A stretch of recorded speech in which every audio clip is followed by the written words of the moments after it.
right, I'm going to go ahead and get started. I think we're going to have some people come in a few minutes, so I'll speak slowly to begin with.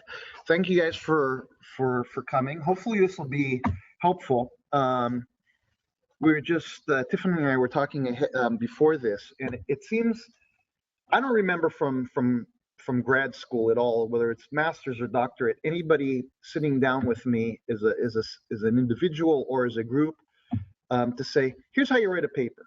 We'll teach you how to do research, but when it comes to writing a paper and submitting and actually getting it published, good luck with all of that.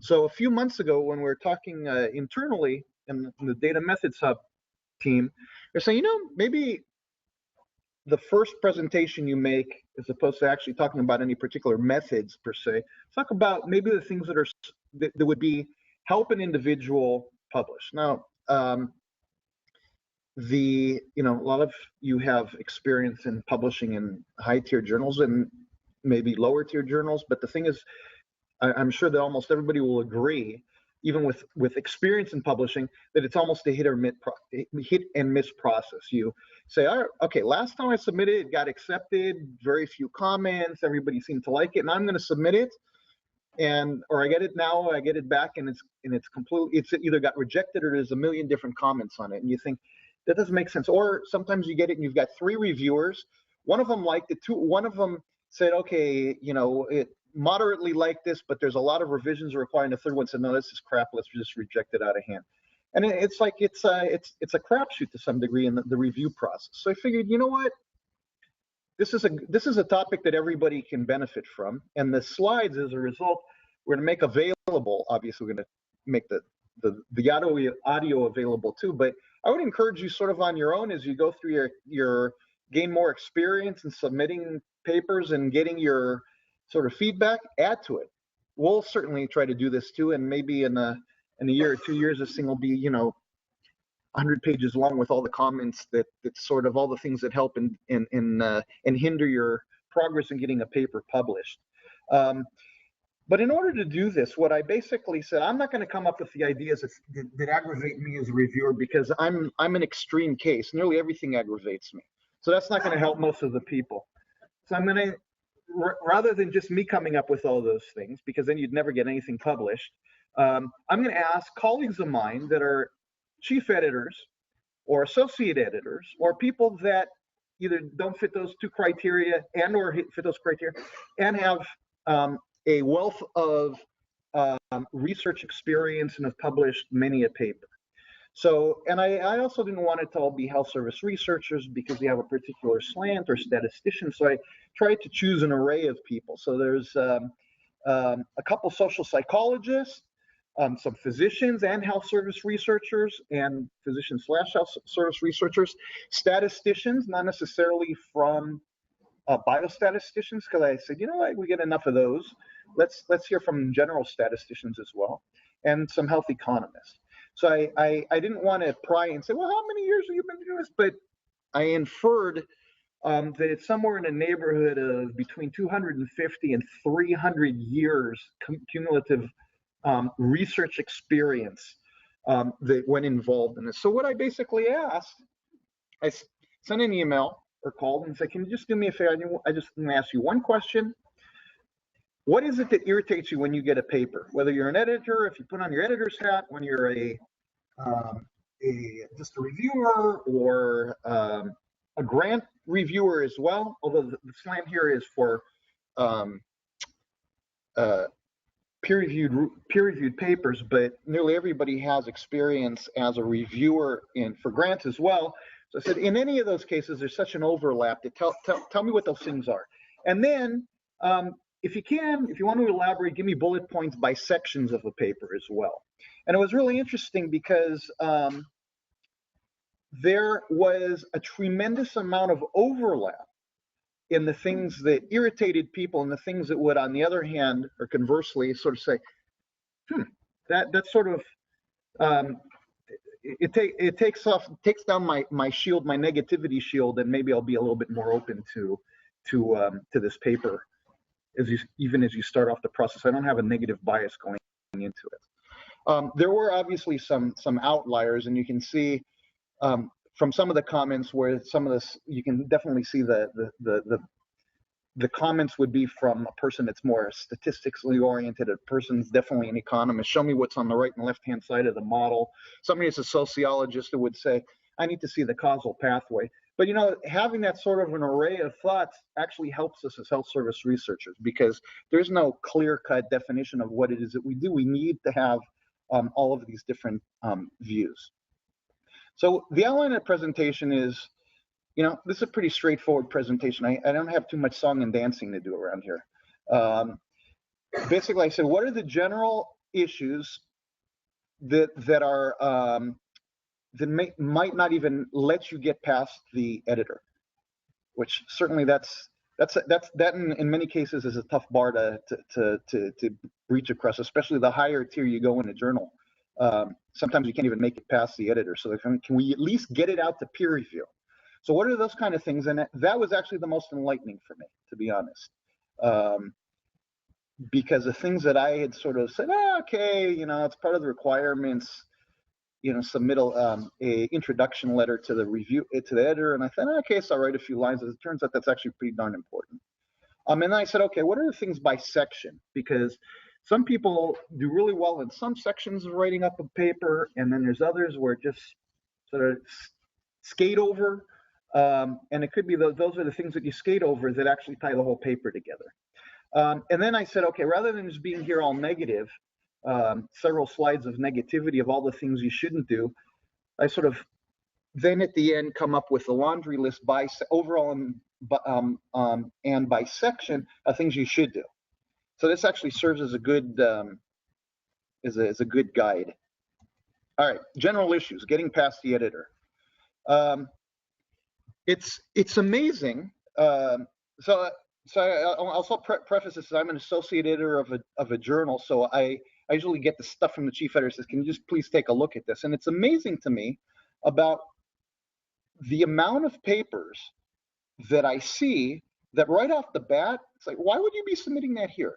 That makes absolutely no sense. There's no overlap, or there's such a minuscule overlap on what you're writing about in this journal that you can basically toss it out. Now, it could be that the paper might have some overlap, but if it's not even laid out in the title and the abstract, you never get the editors never even get beyond that, let alone the layout of that. So just don't go by the title of the journal and it says evaluation in this particular area, and then you realize, well, this isn't the particular area that they're interested in, or evaluation is too broad and they're more into qualitative and not into quantitative. You sort of get the idea. But make sure that you read on the web page of the journal exactly what the scope is and interests is of that journal. And I would say even more so, when you see the associate editors that the paper is likely to get pawned off on, look at what their areas of interest is too. And so when you write your letter to the editor, your submission letter, that you might say, if it's not one of the options available upon submission, right in there it said, I think that this would this paper would fall under the domain of Dr. So-and-so. Number two actually is something that that more and more seems to irk a lot of people as time goes on, because it's clearly laid out in nearly every journal's webpage the way that the paper needs to be submitted. And it's like, if you get it, and your first thing you see is nothing follows the formatting, and so you don't even want to read the paper any further than that. It doesn't take that long to just follow the instructions, make sure you have the right number of words, and you have you followed the formatting, and it already sets you off kilter as a reviewer, as an editor, when you already see that the submitter of it hasn't even thought to submit it in the proper form. It's like, well, if you didn't even get past step one, don't expect it to get even further than that. So it's worth taking the time to make sure you followed it to a T. This isn't really a problem so much for native English speaking submitters, but about the proper use of the language in there. But when you get a paper and you see that it hasn't been proofread, or that you can see that there's numerous authors on it, and it seems that there's no logical linking, or there are, but it doesn't flow. Again, this is the kind of thing they said, before you submit a paper, I would expect you to proofread this to make sure that it follows, the proper use of the English language. Something that used to be in fashion, and it's also a discipline thing, by discipline, I should say, is how many authors are on a paper. Personally, if I'm getting a paper to not only to review because it's blinded, but as an editor, and I see that there's 20 people on a paper, and I say, wait a second, okay, so this was secondary data analysis. There was an analyst and probably somebody, an additional statistician or somebody on this. Why is there 20 people on this paper? And of course, it's the bandwagoneering business, and it's like right off the bat, it just aggravates me to no end. And I sometimes send it back and said, okay, on every journal's website, it says what are the criteria for having your name on the paper, and it's very specific about the contributions of individual authors. And if you can explain to me how on a secondary data analysis you have contribution by 20 different individuals, then I'll buy it. But until then, you're going to have to cut this down to a reasonable number. So it pays to think about that and it's sometimes a difficult conversation to have internally, especially if you're a junior investigator and the additional authors feel that they need to have their name on there as well. But you can always point to them and say, we have to demonstrate that you contributed to this paper. One issue that several people commented on was the data being reported on is old. Some study that you can see, well, we took data from 2001 to 2003. So wait a second. So we're in the year 2016, and you're reporting on data, and it's not that that data are no more recently available.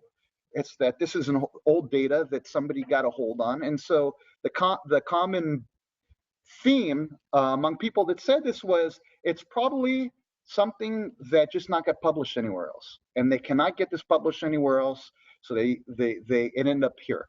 So that's one of the things that you look at and it's going to be described in the abstract, so you don't even get too far into the paper to realize, oh, well, they're using 100-year-old data and they're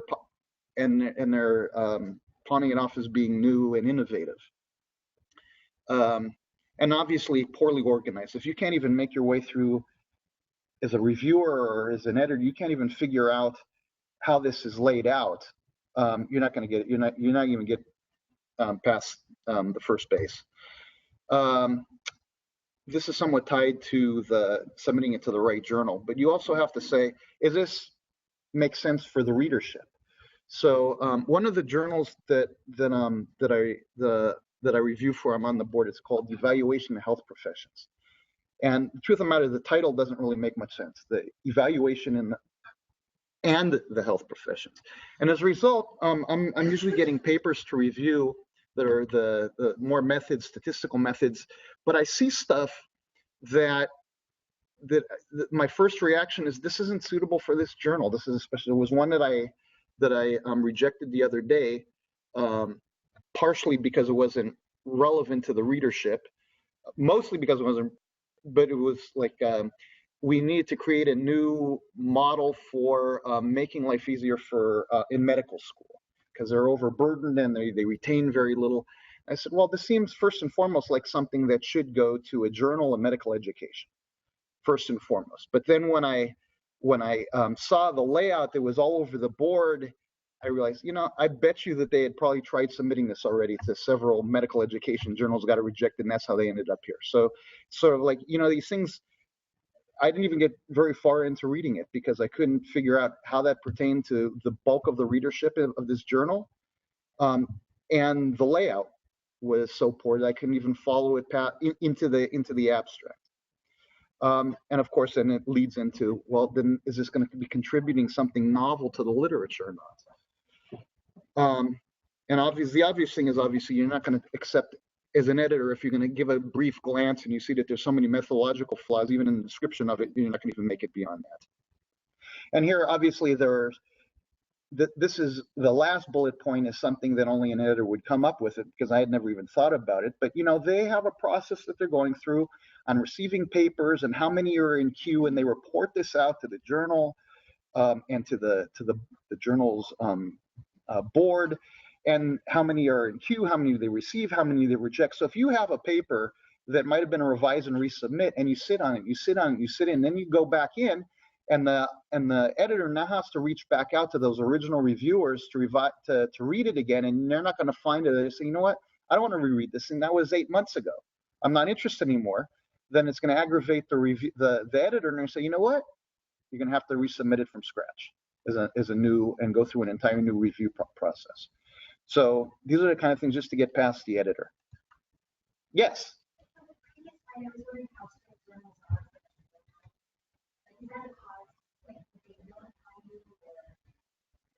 I could tell you that I got a paper rejected. That when I say rejected, they said we're not going to consider even looking at this until you put it back in the format. So it's not that they'll. Yeah, it's probably what's going to happen. So it's not going to even get past the editor. Sometimes, actually, that point is that sometimes it might not make it to the editor even. So if they have a good squeaky clean process, it'll go to the staff editors and the journal. The can't remember what they're called. There's an internal mechanism that guides the process, shepherds the process in, and they'll say, I'm not even going to send this to the editor until you put this in the proper formatting, and your numbers are over. Now the thing about following the formatting in terms of, which is an important point about how many the words and how many pages. Yeah, there's nothing consistent. They'll say, oh, no more than 3,500 words, but then you get 25 pages worth of comments back that says add this and add this and add this. All of a sudden, you started with 3,500 words. Now you said, I can't get this down to, if I answer all these things, it's now up to 6,000. So the editor says, you can get a note back from the editor, it's right. Or the abstract, it says it's got to be 250 words, and you say, I can't get this under 260 words because of they want it in a structured format, and you get like 260, and nobody says anything about it. But on the other hand, I've had things where they said, you were at 260 and it's got to be 250. We're going by the book. So it's sort of hit or miss. I can tell you for the American Journal of Managed Care, they have a very small, and actually internal medicine. One of them had both. Well, I can't remember which. Definitely American Journal of Managed Care, but one of the. It's very small, but there's one even smaller than that. I can't remember if it's not archives. Maybe it's archives. It's something even less than that. It's like 2,500. It's some 3,000 or something. So how am I supposed to even, once you put in the headings of the sections, there's nothing left to talk about. There's no room to talk about anything.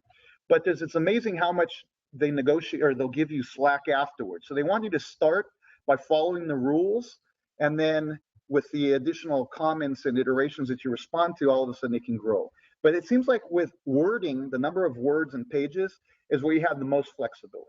But you have to start sort of within the boundaries, or make some comment about why you can't get it down to that level. By the way, thank you for asking. Anybody feels like asking questions while we go through this, feel free. Again, this is, like I said, it's pretty straightforward stuff, right? The title. People don't give much thought about the title. So let's put some stuff in here. I know I need a title on this, but yes. Sorry, going back to your previous slide, when you talked about revise and resubmit. Yeah. What if you end up revising and resubmitting to a daughter or sister journal? Oh, and they change and they have different formatting like JAMA, and then they say, we reject it, but would you like to?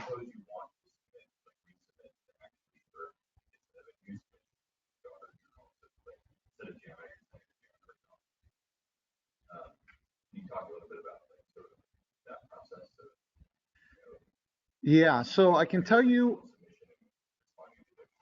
Yeah, so I think that it depends. That's a good question. That's an excellent question, actually. It's something I need to get back to some of these as well. Yeah. Sometimes they don't, and when they, right.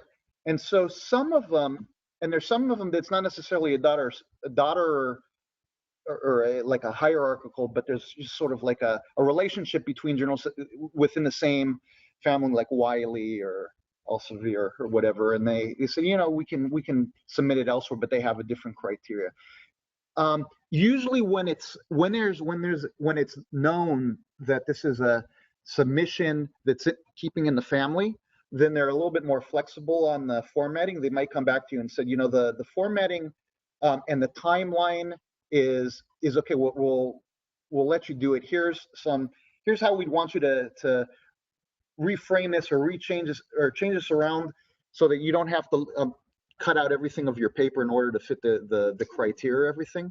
They're usually much more flexible in that process. Now, is that across every journal like that? No, I can't say it is. And I think it also depends on sort of the unfortunate hierarchy of which of the journals thinks that they should be at the top of the list versus the one that's down at the, it's now got transferred to. So you can, maybe in JAMA it's not so much, but you go JAMA and JAMA Pediatrics, and they're going to say, wait a second, I don't. So it all depends on what goes on behind the scenes in that.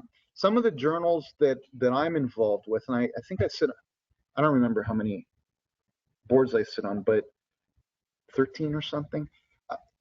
It seems to be pretty consistent that when you get papers that they know that's been submitted into a sister journal or a parent-child journal, that they're much more flexible. It's like it's already that the authors have already been through hell. They've already responded. They've gone through the process here. We're gonna make this a little bit easier for them. It's got to meet the premise of your journal, all that, the criteria. But other than that, it seems to be that they work with you on that. Yes. Related to this is like what just came to my mind. What should be your strategy for sending the manuscript to journal? It goes under review, rejected. That's my scenario here. Without services research. And you basically, based on the review that you receive, you revise it, and you still think that journal is the best target. How would you approach that? Should you put it down? So there's several strategies, and it's a good question because this comes up regularly, believe it or not. Now, a person would think, all right, well, I got rejected, I can't submit it back to this journal. But believe it or not, if you write a letter, and this is why it's so important, this sort of preliminary connection with the editor is so important. You write a letter back and you appeal to them saying, look, we still feel that this is the best home for this paper. So we responded to all the comments. We've rewritten all this stuff, and you go through all this. We're perfectly happy if you want to consider this a new submission as opposed to a revised submission, but we still feel this is the home. And editors are they'll be responsive to that. That would be my first, if that's really the place. And I can tell you from my own experience, I was a reviewer on this paper that was submitted to a journal, and I have really good connections with the editors-in-chief or relationships with them. My typical role in papers is sort of like a statistical reviewer. So the chief editor usually sends me like a one-liner and says, look, it's already been through review, but can you just make sure that the methods here make sense? So there was a paper that was submitted, and it was completely outside of my domain. It was about lab work, individuals that work in a lab, and there's apparently two different associations that give lab workers their licensing or their training and their licensing. And this was a study that looked at what the overlap is in their functions in the labs. And it was, first of all, I didn't really think it was suitable for the journal. It's like, okay, so you've got two different organizations that give them their licensing, and you're looking at the overlap, and what does that mean for our readership? But the paper was laid out. The language was folksy. It looked like it was a high school paper written by a high school, and it didn't flow, and so I rejected it. Sent it back to the editor-in-chief. I said, it doesn't flow. I don't know if it makes sense from our reviewers. Anyways, he said, look, all right, let's give these people a chance. Sent it back to them. They came back again. And literally this went 3 times. And finally, after the 3rd time that I reviewed it and there was not much progress made in making this more readable or changing to make it more generalizable, because I thought the methods that they used was interesting. item response theory, and they were looking at how people responded to the surveys about their functions, and then they looked to see where there was an overlap or divergence. That's interesting. I can see where it would be generalizable, but other than that, there was nothing good about this paper. And after the third time, I said to the editor, the chief editor, I said, look, I don't want to look at this anymore. I cannot look at this one more time. Every time I'm giving it to them, they make it worse instead of better. Just reject it, send it elsewhere. But so my point in there wasn't to talk about the lab business, but was talking about if you create, and I don't know what the relationship was with the authors and the editor, because there's no reason the editor-in-chief shouldn't have just rejected this out of hand, but kept on giving them the benefit of that and going back and back and back after 3 times, right? So there's something there. So I would say don't give up right after if you get something rejected. Go back and appeal to reason from the chief editor. All right, so the title. I'll be brief on this one. What you ultimately want is a title that you can look at the title and understand what this paper in general terms is about.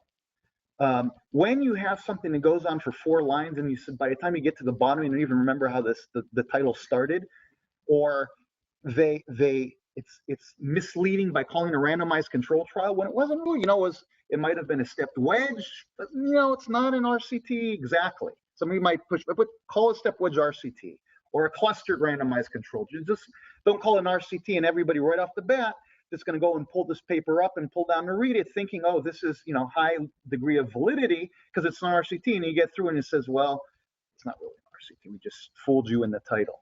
So be concise, direct. You want to draw the reader in, and it's extremely important now that more and more people are doing meta-analyses, systematic reviews and meta-analysis. They go based on what the title says. So you want to have enough in there that's going to draw somebody to your paper and hopefully read through your abstract at least, but doesn't oversell or undersell the thing. So there's a little bit of art to writing a good title. Yes.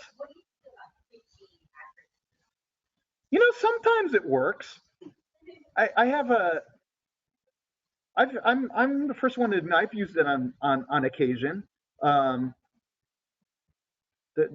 trying to think. There's a paper that I wrote that I use a Kichi acronym, and there's another one that you have to make sure if you're going to meet Kichi that it's not been used a million times. Like I wrote a couple of papers talking about an intervention, talking about the components of an intervention in disease management programs.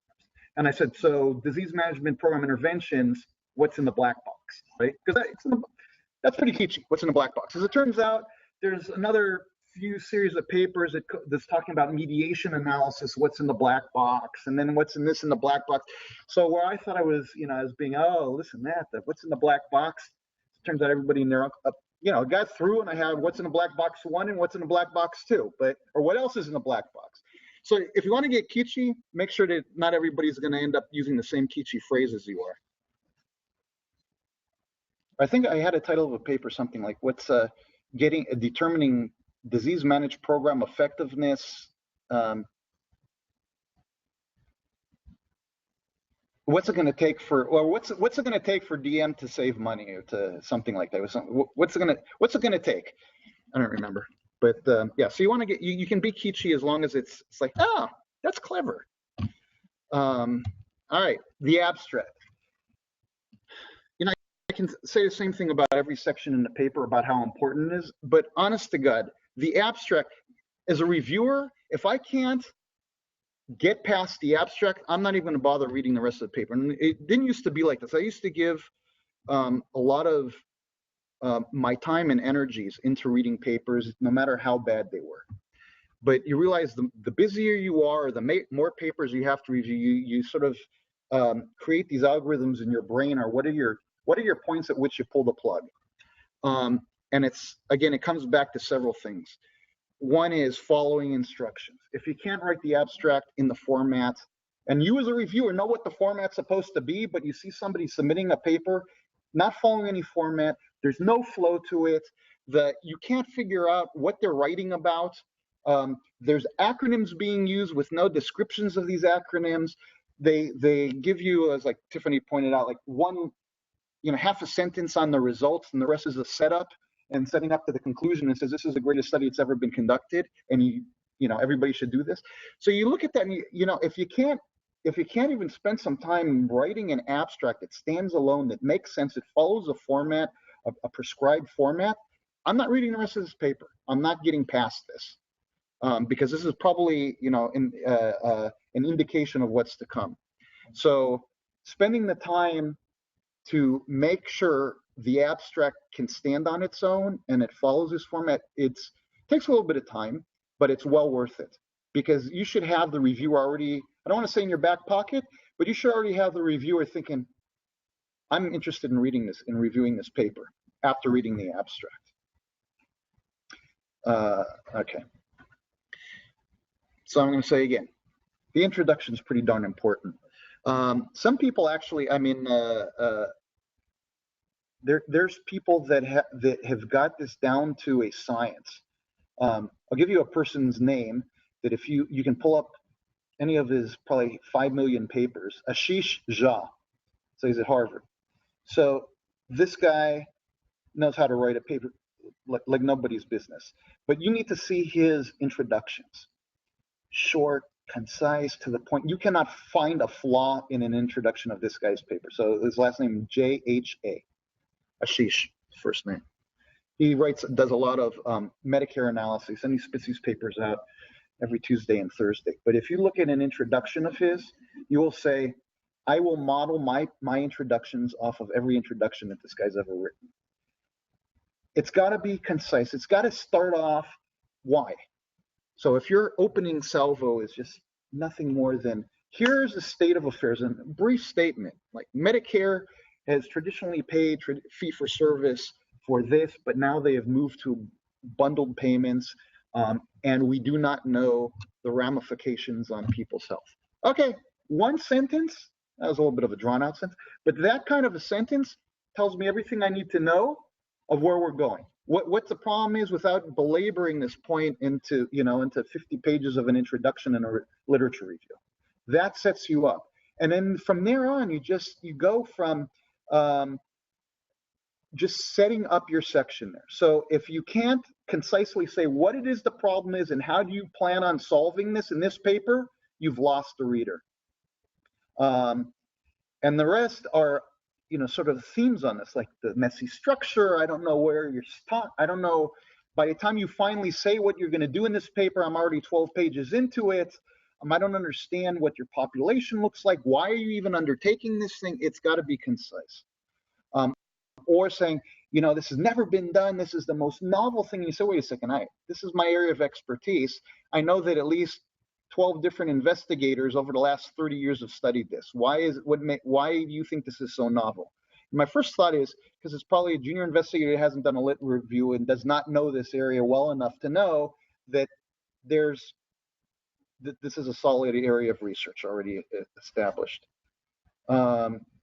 And I think the thing that bothers me is a second to the last. When I'm reading an introduction and I see a lit review, it reminds me of what was required of a master's thesis that said your first 12 chapters is nothing about the history of this area since the beginning of time, or maybe even perhaps earlier than that.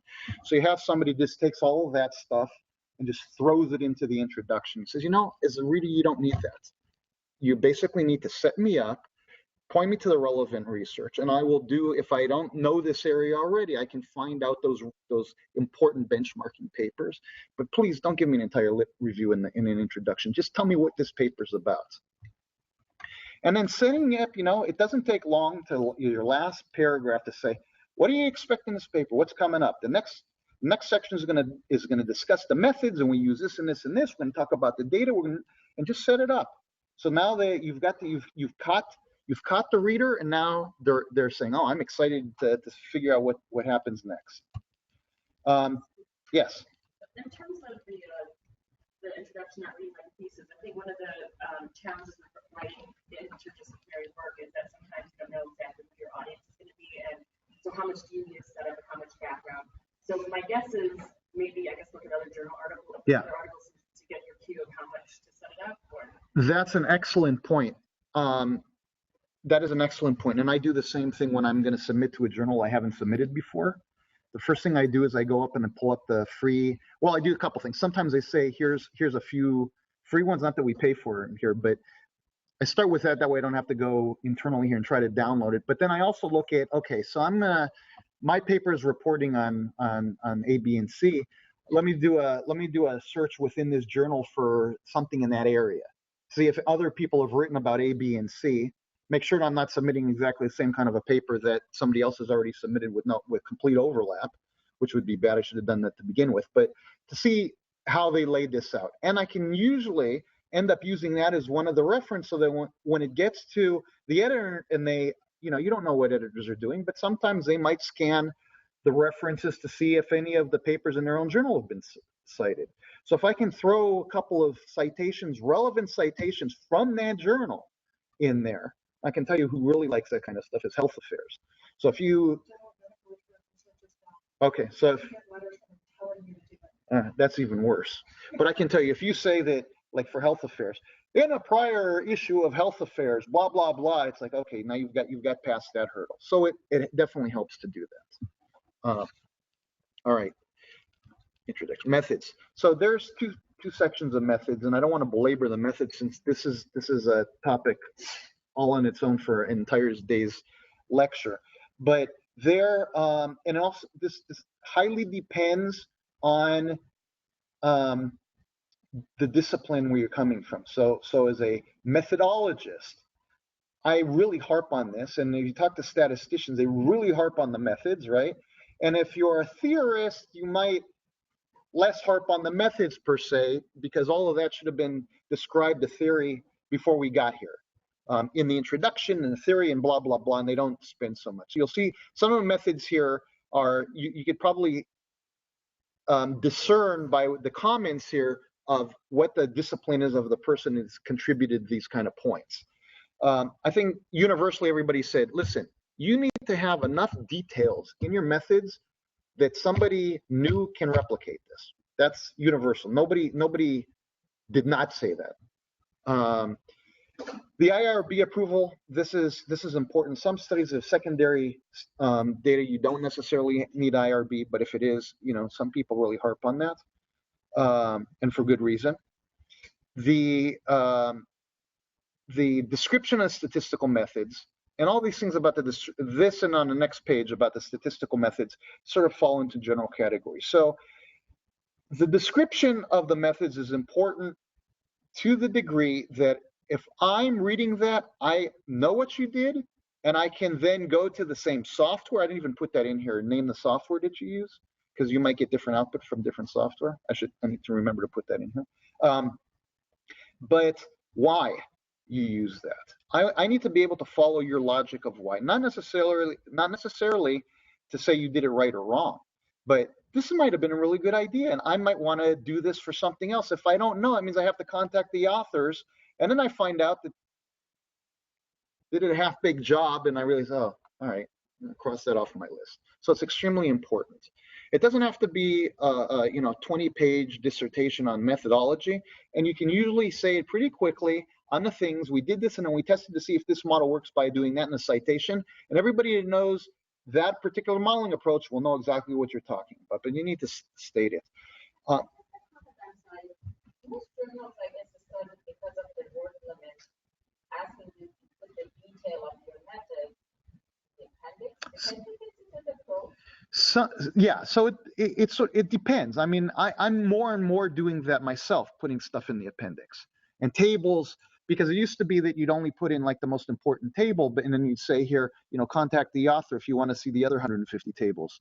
But now you can just throw it on an online append, and it's all there. So if there's word limits, you do, but you still need in that method section to be clear enough at the overall level, at the high level, so a person understands your thinking. And then they can go into the appendix to get all the technical details of what you did and the software and even the details of the model. And I'm not saying depending on what journal, some of them want you to lay out the statistical model. I want to see the regression model. Is it sort of it's bare bones math? And then you can put in the details in the appendix. And some of them say, I don't need to, our readers aren't going to be following the math anyways, but explain to us the logic that you use to get there. and then put the details in the appendix. So that's extremely important. Equally as important, the problem with the causal pathways, I don't know exactly where this fits. It depends on the journal. It depends on the paper and the author's discipline they come from. Interesting enough, not everybody focused on this. So obviously the psychologists and the sociologists focused on this. I focus on this as well because I think that this is integral to any intervention study. And that is, explain to me the causal pathway, the hypothesized causal pathway. So it's not that we just did this because we believe by doing this intervention you got to some outcome, but how do you think it happened? Can you explain to me the thought process that you believe that A leads to B and then B leads to C? So I put that under methods because it could be anywhere. Some people might say this should be in the introduction, that said, you know, that we don't know the causal mechanism by which this intervention operates. So I put it in here for that. But if you have studies, and this really happens in a lot in intervention studies. I mean, I dare you, even in a randomized control trial, find me a study that lays out a causal mechanism. You will find so few papers that actually do that. They did an intervention, and here's the outcomes. A complete outcome analysis, and there's an effect of this one and that one, but nobody sits and says, here's the mechanism by which we believe this happened. All we know is this intervention led to that outcome, and then we're gonna say that's all it is. So with that, not only does that cause you a little bit of concern, because then you can't replicate. You can replicate it, but that doesn't necessarily mean you're going to get the same results. But it doesn't mean which of your huge intervention was actually the part that worked. And how do you know that worked? So imagine this multidisciplinary intervention that led to these results. I mean, does I need to do this entire multidisciplinary intervention to get those results, or maybe only one of the 12 pieces led to that? Can we not tease that out? So these kind of things are extremely important. And I can assure you that many people, as reviewers, when they read a paper that's thought out to that degree, I don't want to call it completely easy street, but you say, I'm dealing with thoughtful authors, that they've thought through this issue enough, and they can give this, and then you can check at the end of the to make sure that everything aligns, right? This is what we believe, and we've tested this mechanism through here and here and here, and this supports or this refutes that thing. It's such a mindset that it's well worth thinking about in every paper that's relevant, especially papers that are observation or evaluations are observational. Okay. So I don't want to go over it, but don't use, as a reviewer, I always get concerned when I see an overly complicated model for something that should have been very simple to do. Not necessarily everything should be t-test, but on the other hand, you shouldn't be using these methods that I've never even heard of. When I'm looking at it, I said, this should be, you know, the data fit t-test model here. Why are we going to such extremes? And my gut reaction is probably that, you know, they didn't find the results that they wanted using a t-test, so they're going to go to these really complicated and hoping that they're going to overwhelm a reviewer that's not a methodologist, and saying, oh, well, that must be good. That must have been the results because that model's so complex. So don't use an overly complicated model if you don't need to. Nonlinearity. When you're looking at a graph, so I like seeing things graphed out, but when I see a graph and you clearly see that there's nonlinear processes occurring in your data, and yet you use a linear model and you can see that there's no fit in there, why, if it's completely obvious by looking at the graph that it's nonlinear, why did you not account for that in your modeling terms?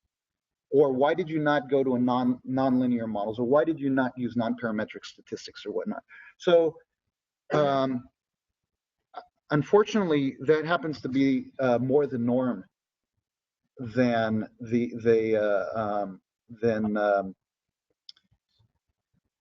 than something that occurs rarely, unfortunately. But as a person writing the paper, if you graph it and you can see that, that should help you assess if you use the right models or not. Yes.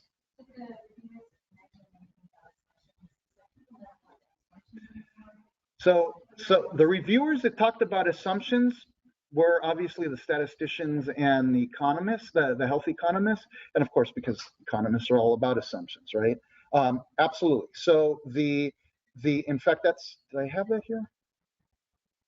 Oh, maybe I had it in some other place, but there's something about the assumptions in here. The assumptions of your assumptions for the statistical models, assumptions for your data, your assumptions for the relationships, all of that definitely needs to be laid out. So I think again, on discipline, the assumptions, definitely statisticians and economists are going to harp more on the assumptions of using a particular modeling approach. And obviously the psychologists and sociologists are more interested in the theory-based driven different approaches. And then in many cases, they didn't even mention anything about, okay, well, you should make sure that your statistical assumptions are met by linearity or not, which is really interesting because it means there's a disconnect between disciplines, right?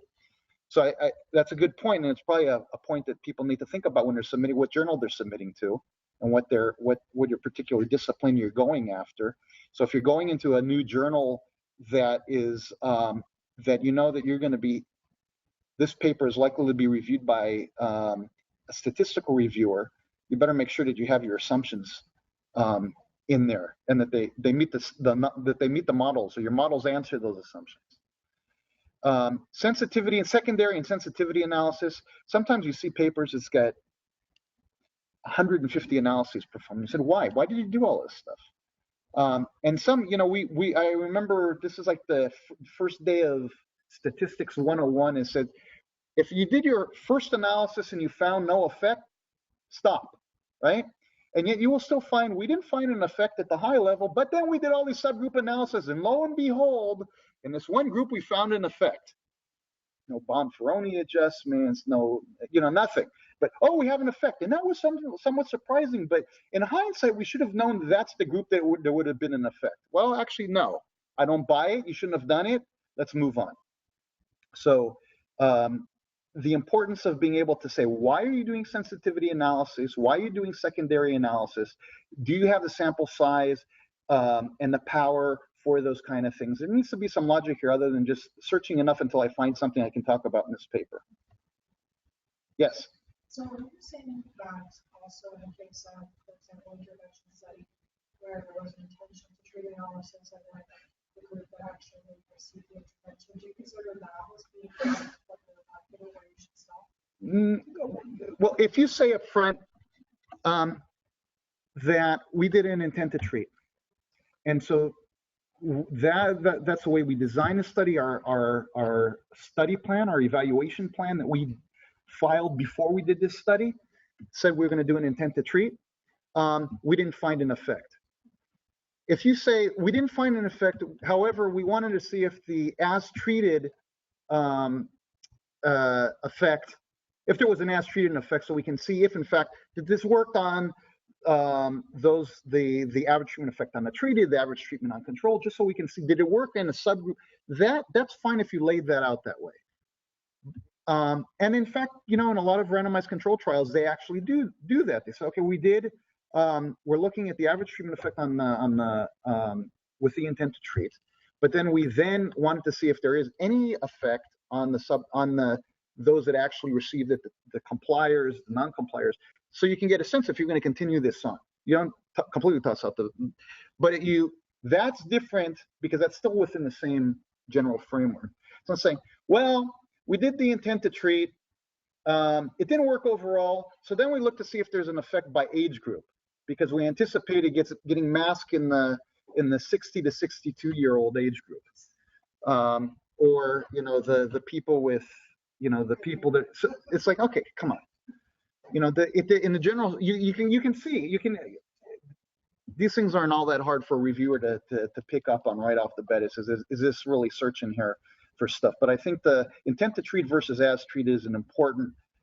But again, it also says that before you go to do studies, because as intent to treat you usually do as a prospective kind of a study anyways. It means think about this ahead of time. It says, okay, we're going to do this as a primary analysis, and secondarily, we're going to see if if the as treated or the average treatment effect on the treated, average treatment effect on the controls. So we can see, is this actually beneficial on a subset of the population exposed or not exposed? That makes sense. One of the things are that I see, but I wasn't the one that brought this up, was the issue of clustering and temporal and spatial dependence. Time series data, if you just use a regression for everything, like a hammer, running around a hammer, regression, so wait, you do the same people over time. You need to account for autocorrelation, or within family correlations, or whatever your or within groups, or within. And so this is extremely important. It can change the effects, and sometimes you might end up having Simpson's paradox, where you're going to get different effects whether you cluster, you don't cluster, whether you looked at the whole or parts of it, by group or separately. So being able to say that you thought about it and why you used it and why you didn't use it is extremely important. The size of the clusters, all of that stuff. All right. So we move on to the results. So you just don't want to say here, here's the tables, and let me go line by line in the tables and explain what all of them are. Put the tables in there. Highlight the important findings you want to do there. Don't describe them at this point. That's for the discussion. I see there's a failure of a lot of people that they figure the results section is where you're going to discuss everything. No. Report it, highlight the important things, especially if you've got a lot of tables, you've got a lot of numbers in these tables, or you have a graph. I mean, one of the things I love about a graph as opposed to tables is you get, it's one word is one picture is worth 1,000 words. There's a lot you can see in that. And so if you, as the guide, the author as a guide to the reader in all of this, says, look at this, and you see here, it's going this way, it diverges over here, and you can see that there's an overlap, and here it's where it becomes statistically, and you orient the reader to this of what's important to you that you want to take them down there. That is enough. If you have tables, and this is what we were talking about earlier, you got a lot of tables, throw them in the appendix. First of all, you're probably likely to be over the page limit, the figure limit, the table limit, and in some journals they'll say anything over X pages you pay for. So I said, do I want to pay, $150 a page for tables? No, throw them in the online appendix if people want to let them download it. So put the tables in there, describe only the important salient features, and be concise about it. If you're using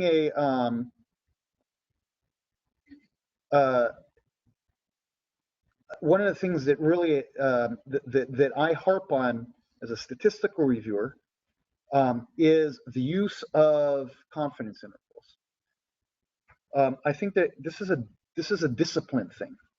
There are, it seems to me that from old school plus some disciplines like psychology, less so now, but it's like, we'll only give you a p-value.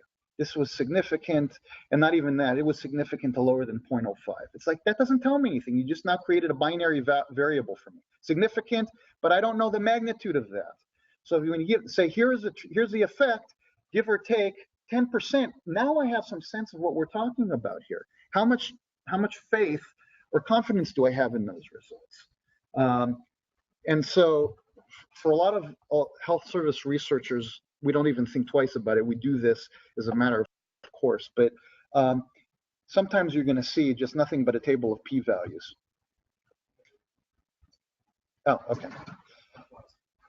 Man, I thought this was going to be a quick. Okay, so I'm just going to go through the last couple slides here, and then just so you know, there's the whole other section here is all the things that you should do.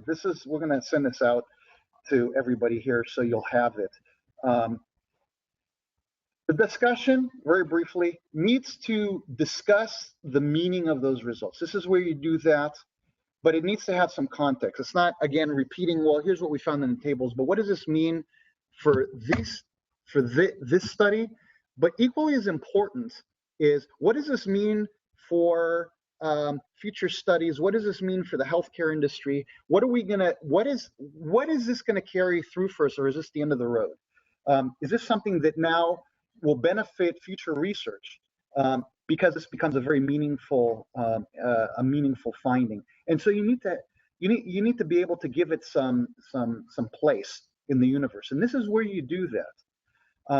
You don't want to overstate what it is. We just solved world hunger in this paper, so we're never going to do this again. Nobody else should even bother trying to do.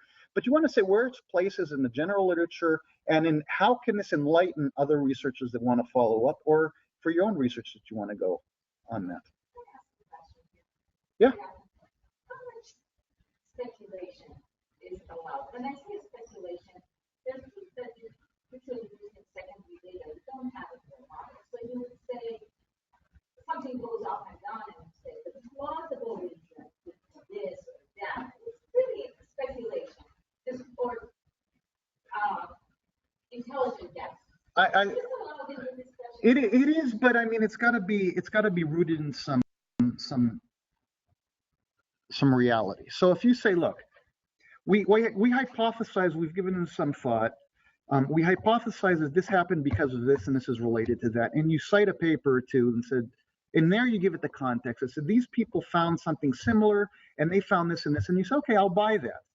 But there's an inordinate amount of stuff that happens in the discussion. It's nothing but speculation, right? This definitively proves that this did that, this caused that, and I'm sitting there as if saying, no, I can off the top of my head give you 20 reasons why this wasn't the thing that caused that, right?